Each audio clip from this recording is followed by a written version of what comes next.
Annie, when you go and meet a new family for the very first time, is there not necessarily a protocol, but what do you do with that family to start building a relationship and getting started with working with that child? Well, when you first enter the home, I always say, where would you all like us to be? And then, I want them to pick where we hold this little meeting.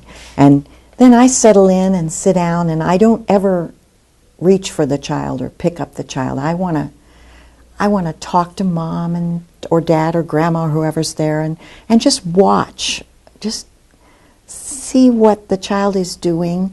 And I never move up close to the child at first. I keep my distance because I'm a stranger. I also, from the very beginning, try to model, I'll say, someone new came into your house.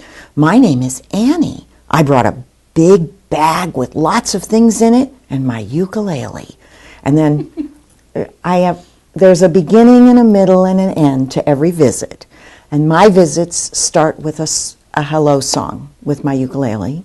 And then we have the meat of the visit, and then we end with a goodbye song. And that way it's very clearly delineated, the beginning, the middle, and the end. And when I'm first speaking with the family, I'll say, I'm here to see this little munchkin, but you guys know this child better than anyone. You're the experts. And we always say, you are your child's first and best teacher.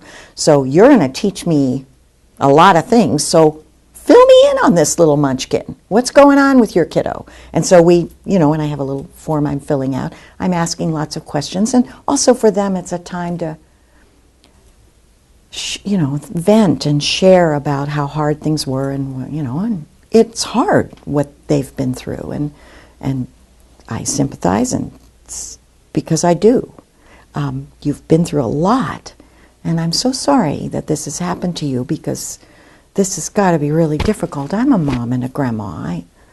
That had to be really hard. And then we move on to, meanwhile I'm watching and I'm laying out a black towel with little rhythm instruments and things, and I'm moving a little closer to the child and laying things out, and then asking more questions. And then meanwhile the child, if they have some hearing, they're getting used to my voice, my scent, my presence, me getting a little closer.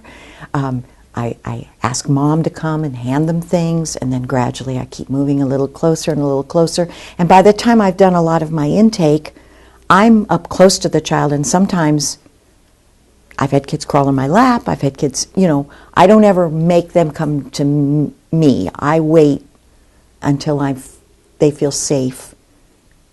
That's part of not scaring them to death and letting them they have doctors and they've been through so many medical procedures. Not everybody who touches them does nice things.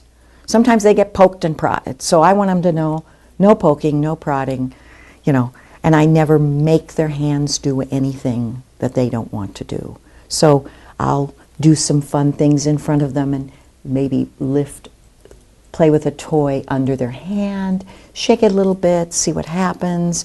Sometimes turn my hand over and open my hand so that they have access to that toy.